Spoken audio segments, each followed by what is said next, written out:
No one's political plans threaten our nation's survival. Puro pagbangon. Pero yung bigas, ngayon 20 na ang kilo. Dati 12 lang.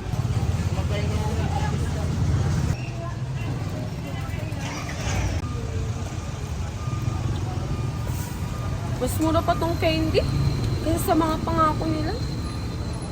David, maganda yung muna doon. Okay, ginampo. Sige lang ka. Uy.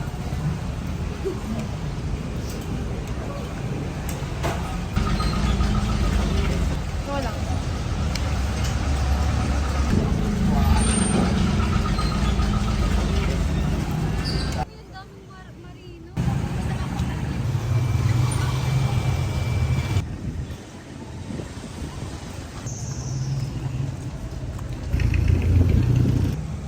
Ano na naman yung pinasok mo, Rico?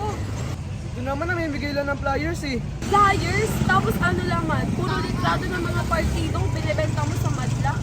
Kaya mo na, wala na kami naghanang pambilang gatas para sa mga bata eh. Tindahan ko yun. Pero seryoso, ipagpapalit mo ang prinsipyo mo para sa 300 piso? Nakain ba yung prinsipyo na yan? May kapangyarihan ang media na hubugin ang pananaw ng tao. Ibig sabihin ba nito na dapat natin pagkatiwalaan ang lahat ng lumalabas sa balita? Trabaho ng media ang magbigay ng katotohanan. Ang problema ay hindi sa kanila, kundi nasa tao kung paano nila kukunin ang impormasyon. Pero paano kung media mismo may tinatagong agenda?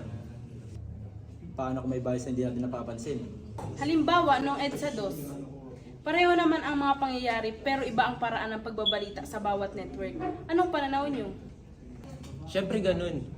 Trabaho ng media ang protektahan ng demokrasya.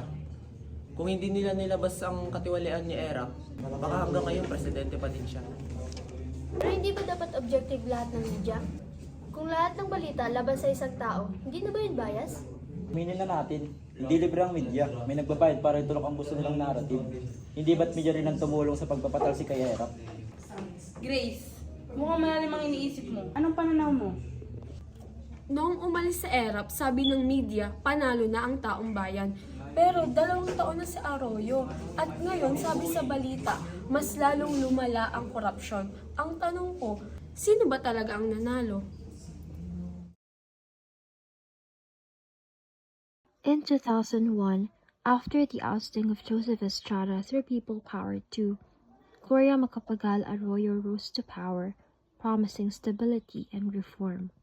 Her administration focused on economic recovery, pushing initiatives like the Strong Republic and fiscal reforms such as the expanded value-added tax.